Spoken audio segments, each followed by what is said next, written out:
어떤 특정한 지역에 나가 있는 특파원이 없는 경우에 또는 그들이 만든 단독 발굴 기사 이런 것들이라면 상관없는데 강경화 임명만 해도 꼭 청와대에 나가 있지 않아도요. 자기들 기자가 나가 있지 않아도 발표하는 것들은 요즘에 실시간으로도 나오잖아요. 네. 그러다 보니까 청와대도 안 나가. 취재도 안 해. 그냥 당직하는 기자 한 명만 있는 사람들 입장에서는 그냥 그대로 베껴 오는 것도 상대방한테 이거는 문장 배열만 조금 바꾸면 되니까 그런 측면이 있다고 보고 그래서 이번에 바로 그런 식으로 내가 봤을 때는요. 음모는 맞습니다. 연합뉴스가 한번 떠보기 위해서 일부러 법무부 장관이라고 쓰고 우리 걸 베낀 놈들이 누군가를 한번 본 거예요. 이게. 다 걸렸어. KBS도 걸린 거야 그러면.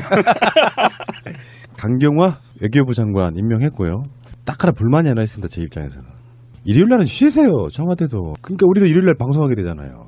강경화 장관은 월요일 아침부터 바로 일을 시작해야 되잖아요. 그러면 오전에 뭐 임명장 주고 뭐 수요식 하고 점심 먹고 청와대에서 또 점심 먹고 이렇게 넘어가고 이러면 오후 나가버리고 이러면은 또 월요일 하루가 지나가 버리니까 지금 그 외교 일정이 그렇게 바쁘니까 어쩔 수가 없죠.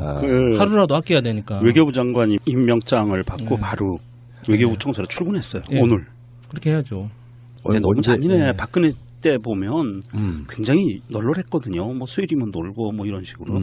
그 문재인 대통령 방미가 지금 딱 10일 남는 거거든요. 준비는 열심히 해야 되겠지만 일요일 날 계속 일을 해버리시면은 노동에 있어서의 노동권이 굉장히 심각해질 수가 있기 때문에 그렇죠. 제가 봤을 때는 일요일 날도 청와대는 좀 쉬었으면 좋겠다는 게 내 생각이지만 뭐 여러 가지 비상시국이니까. 그 정상회담 때까지는 다들 기저귀 차고 일해야 됩니다. 청와대도 뭔가 이렇게 그런 일하는 것에 조율을 하는 것 같은 느낌인데 매주 월요일 날 오후에는 수보가 있잖아요. 네. 수석 보좌관이. 수석 보좌관에서 터뜨릴 게 또 있는 거예요. 그래서 이거를 하루 땡겨서 한번 터뜨려주고 다음 날 또 다른 큼지막한 뉴스가 저는 있다고 봐요. 그래서 안 그랬으면 이게 강경화 후보자를 월요일 날 오전에 임명해가지고 이게 하루 종일 뉴스로 떠돌게 만들지 않고 하루거리 소비로 지금 만들려고 하는 뭔가 나름대로의 작업이 있지 않느냐라고 한번 음모론을 제기해 봅니다. 그 정도는 뭐. 그 음모론은 정우택 건데요, 자꾸. 나 진짜. 헤어나오세요. 어쨌건 강경화 외교부 장관 임명 동의안을 국회에 제출한 지 23일 만에 이루어졌고요. 그리고 오늘 저는 인상적인 장면은요. 청와대 본관 충무실에서 오후 2시에 임명장 수여하는데 남편분도 오셨더만요. 이일병 교수님이 그렇죠. 꽃다발을 받으셨어요. 그런데 꽃다발을 받으러 가시는데 제가 그 라이브로 보고 있었거든요. 그랬더니 이제 강경화 임명장, 외교부 장관 임명장 받으시고 남편분 나오시는데 꽃다발을 받으러 나가는 거 아시잖아요. 그러니까 한 걸음 딱 디뎌서 나가시면서 고개를 갸우뚱하고 나가시더라고요. 근데 두 분이 참 보기 참 훈훈했어요. 너무 훈훈하고 장관하고 부군이 두 분이 이렇게 앉아 계시는데 참 소년소녀가 둘이 앉아 계시는 것 같기도 하고 참 인상도 좋으시고 정말 보기 좋아서 그냥 좋더라. 이런 어용인이 어디 있나 싶을 정도로 제가 제 자신한테 참 피시 웃었습니다. 그래서 임명 동의안이 국회에 제출된 날로부터 20일 이내에 인사청문 경과 보고서를 채택하되 부득이한 사유로 채택하지 못했을 경우에 또다시 대통령은 10일 이내에 기한을 정해서 국회에 청문 보고서 재송부를 해달라고 요구를 할 수 있습니다. 그 기한이 이제 끝나서 알았어 채택 안 해주면 법대로 정해진 대로 내가 임명할게 이렇게 임명한 거고요. 자 거기에 대한 트윗 한번 볼까요? 강경화 임명? Civilization 로마 숫자죠. 6VI 하고 물음표 님의 트윗입니다. 강경화 장관 입성 마음에 든다. 실용적인데 콩콩 박아둔 반짝반짝이 좋아라고 올려주셨습니다. 문바라님이 이렇게 올려주셨네요. 강경화 외교부 장관 임명에 전국 급냉이란다. 폭염에 잘 됐네. 크크크. 아침에 10시에 무슨 삥꽁 와가지고 저 굉장히 놀랐어요. 일요일 아침에 누가 무슨 문자를 보내질 않잖아요. 그런데 폭염주의보가 날라와가지고 역시 정권이 바뀌니까는 이런 주의보도 날라오는구나 하고 보니까 정말 덥긴 덥더라고요 오늘. 주말에만 우리 딸내미네 뭐 이렇게 만나서 뭔가를 하잖아요. 네. 그러니까 놀아줘야 돼. 얘들은 집안에서 노는 거 싫어해요. 그렇죠. 어딘가를 가야 돼. 날씨 막 떼약볕에 죽는 줄 알았네 진짜. 정상인 대한민국을 위해 님의 트윗입니다. 강경화 장관 취임을 국민으로서 진심으로 지지하며 축하합니다. 선진 외교, 적폐 청산으로 멋진 외교부 만들어주세요라고 올려주셨습니다. 그리고 이런 트윗이 정말 많이 돌아다니고 있습니다. 미디어 몽고님이 중요한 거 올리셨네요.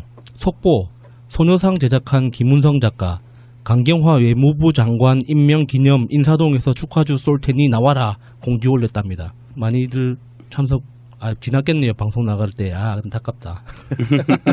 생방송이었으면 좋았을 텐데. 네. 문바라기님의 트윗 하나 더 읽어드리겠습니다. 강경화 장관 임명 앤드 윤병세 퇴임 이런 걸 두고 겹경사라고 하지. 이렇게 올리셨네요. 자, 그런데 야3당이 강경화 임명에 반발해서 메시지는 그래요. 더 이상 협치는 없다. 언제 협치는 했나요? 그러니까 한 번이라도 뭔가 해보고 좀 뭐 안 한다고 해야지. 시작도 안 했는데 이게 안 무슨 한다고 보여주고 하기에는. 난 다음에 좀 안 한다고 좀 빼야지. 아쉬워라도 하지. 정우택 강경화 후보자 임명 강행은 국회와 협치 포기 선언이다. 결격 사유가 드러나도 마음대로 하겠다는 오만과 독선이라고 말했고요. 자유한국당을 비롯한 야당의 입장은 더욱 강경화될 수밖에 없다. 신기하네요. 라임을 맞춘 건가요? 장난쳐? 진짜 좀 유치하다죠. 추가 경정 예산안과 정부 조직법 처리, 김희수 헌법재판소장 후보자 인준 포기열, 다른 장관 후보자 인사청문회 등은 앞으로 계속될 국회 현안에 대해 자유한국당과 야당 협조는 대단히 어려울 것이라고 협박을 해주셨습니다. 대통령께서 강경화 장관 임명하고 임명식이 있고 나서 발언한 내용에 보면 야당이 그런 식으로 대통령에게 하면 안 된다. 아주 강력하게 경고를 했어요. 우리 청와대와 대통령은 앞만 보고 국민만 보고 꿋꿋하게 나가고 있는 중이고요. 문미용 님이 이렇게 올려주셨네요. 거두절미하고 해도 다 알아들으실 거예요.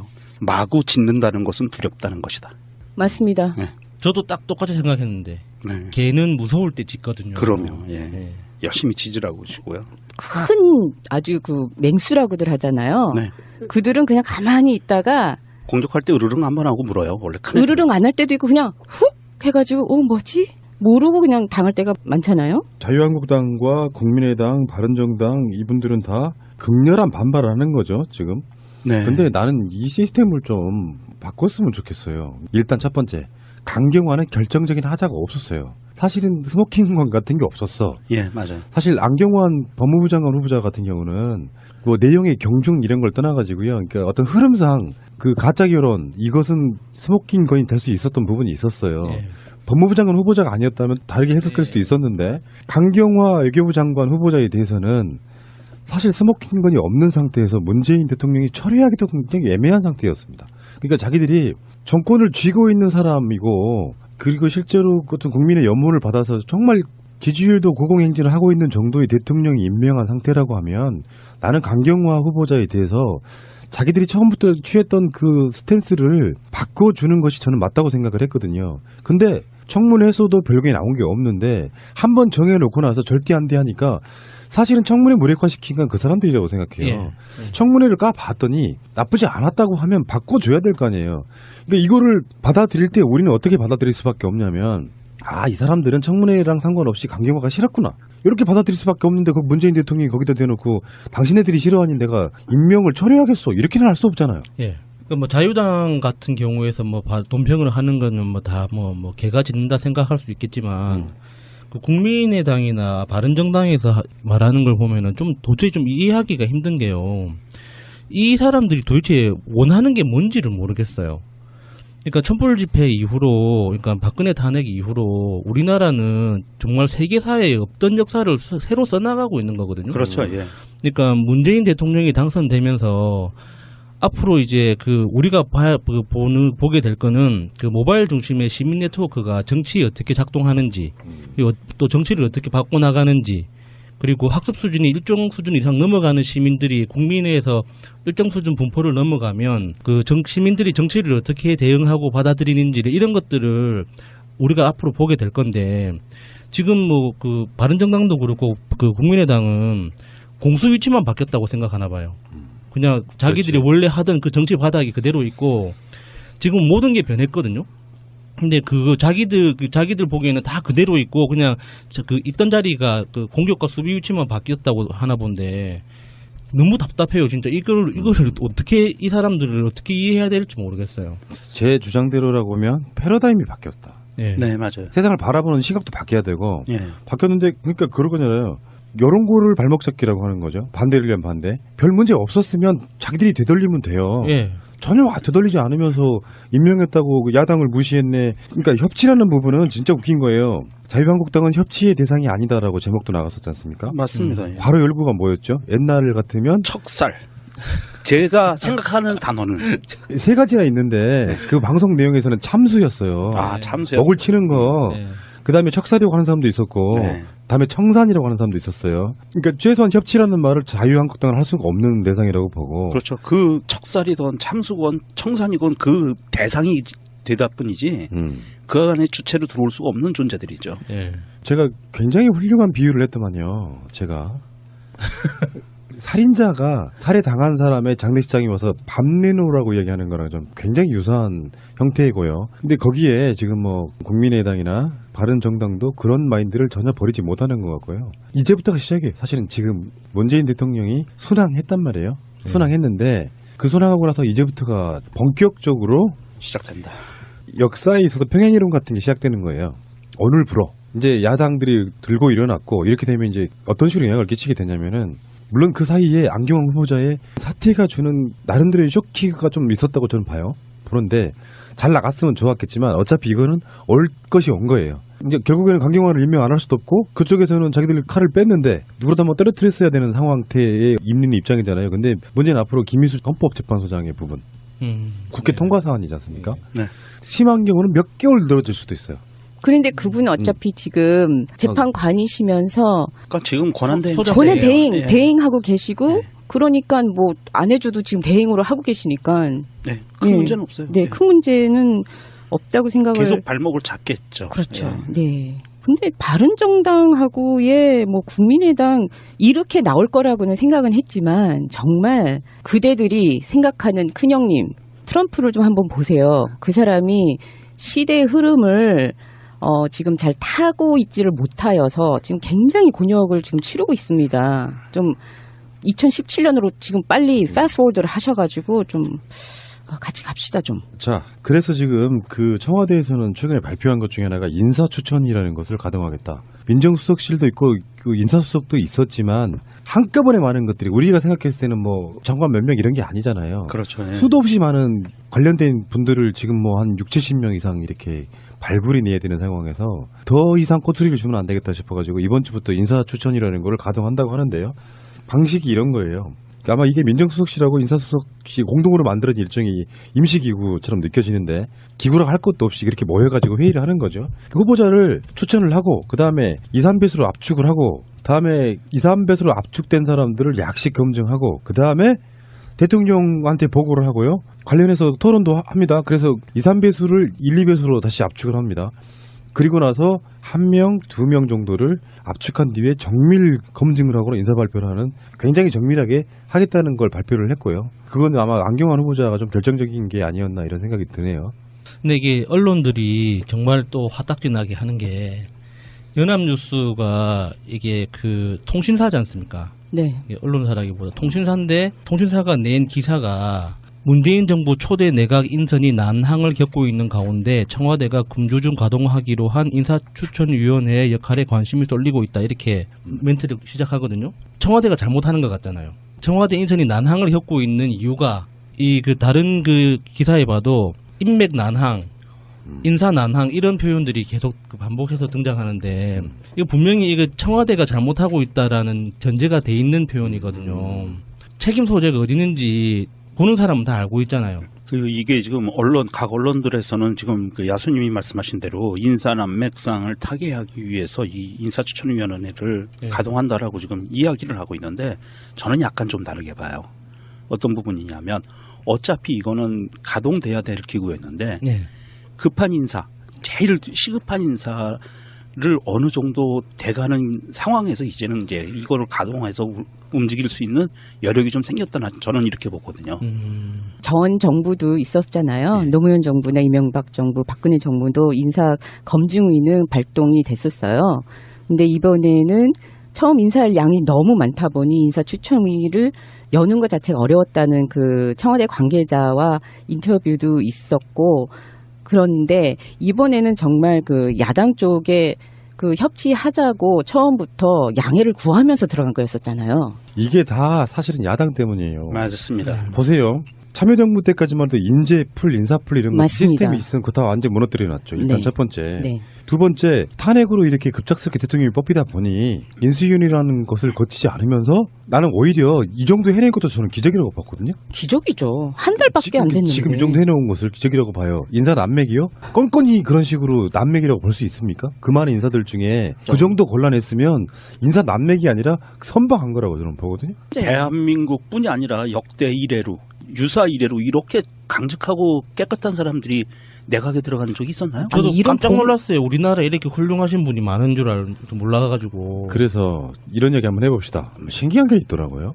마치 문재인 대통령이 잘못하길 기다렸다는 듯이 이거 자유한국당 이야기가 아니에요. 이쪽 민주진보 쪽 분들이 꽤 있더라고. 소위 비판적 지지라는 분들. SNS 계시는 분들이 그런 분들이 꽤 있더라고. 그러니까 그동안은 좀 못마땅한 거를 누르고 있었던 거야.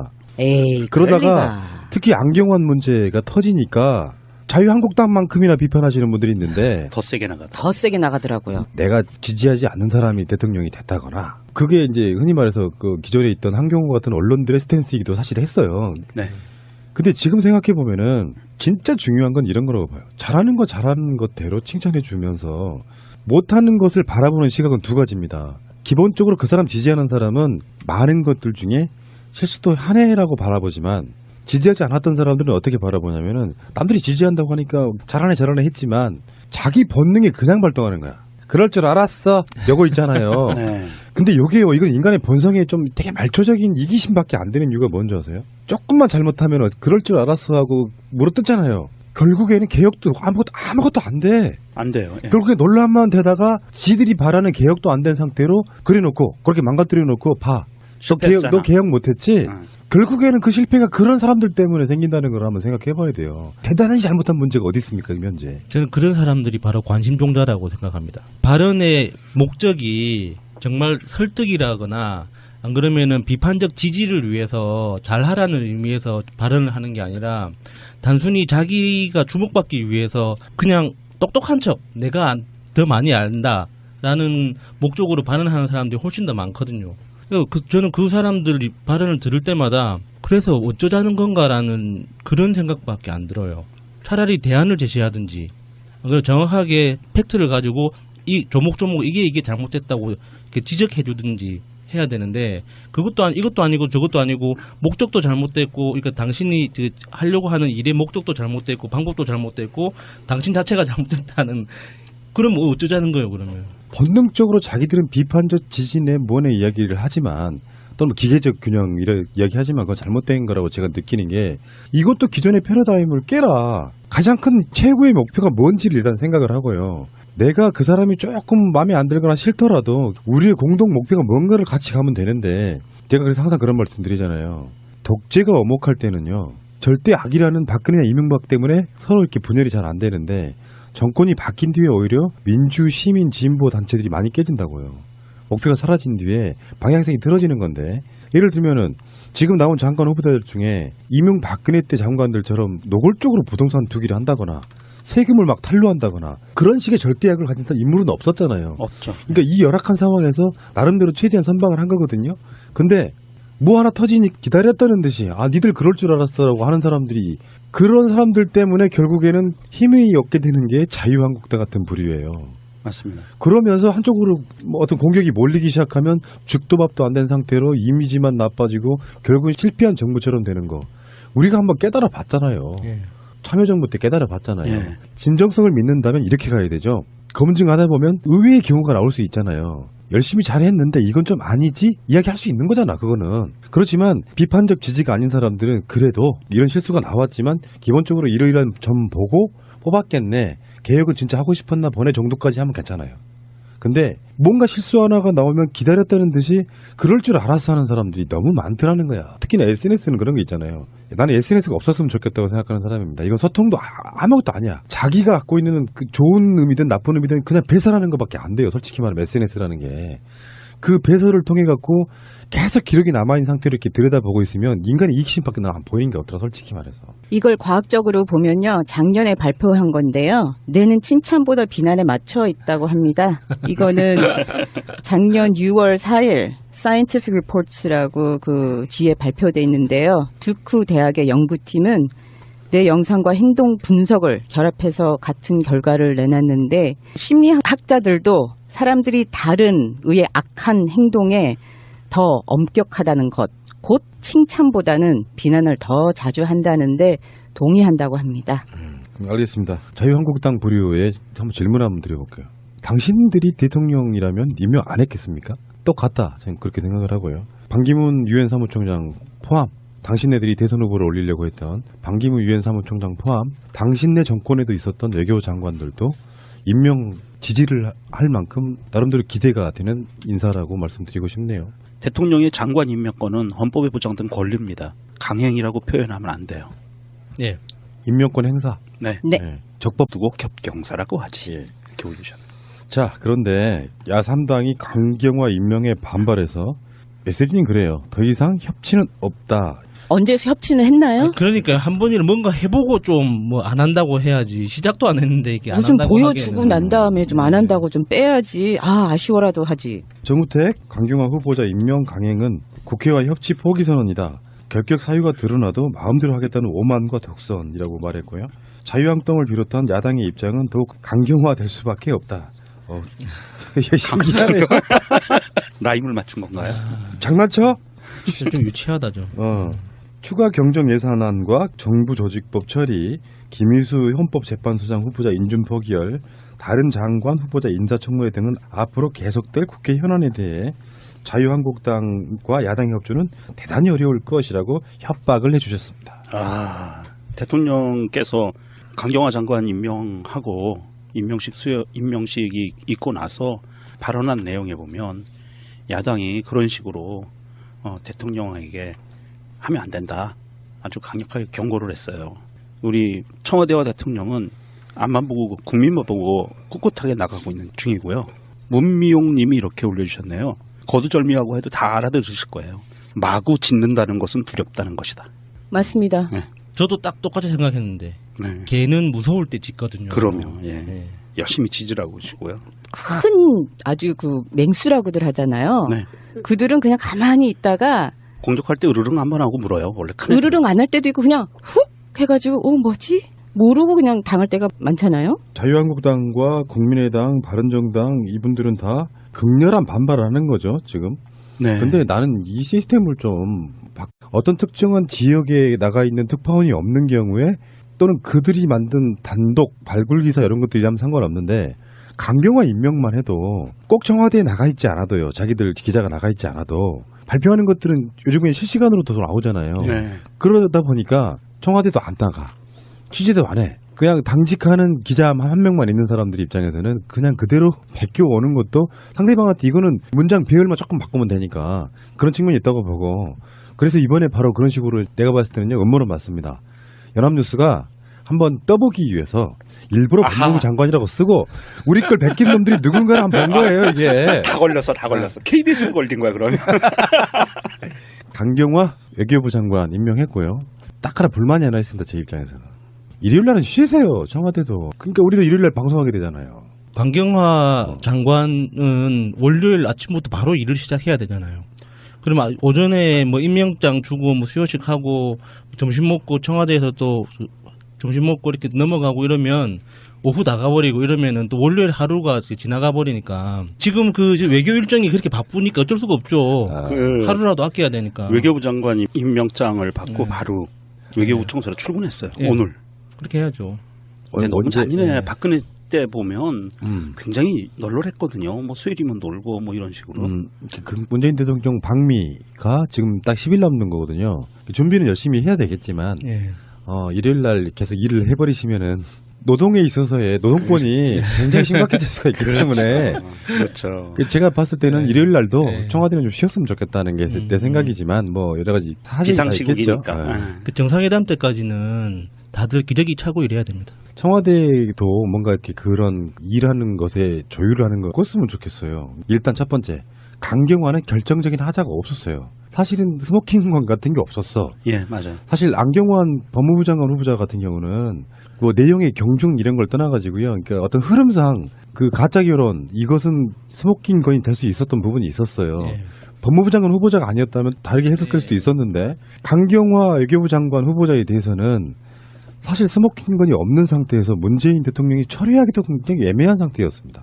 그러니까 자기들이 정권을 쥐고 있는 사람이고 그리고 실제로 어떤 국민의 연문을 받아서 정말 지지율도 고공행진을 하고 있는 정도의 대통령이 임명한 상태라고 하면 나는 강경화 후보자에 대해서 자기들이 처음부터 취했던 그 스탠스를 바꿔주는 것이 저는 맞다고 생각을 했거든요. 근데 청문회에서도 별게 나온 게 없는데 한 번 정해놓고 나서 절대 안 돼 하니까 사실은 청문회 무력화시킨 건 그 사람들이라고 생각해요. 예. 청문회를 까봤더니 나쁘지 않았다고 하면 바꿔줘야 될 거 아니에요.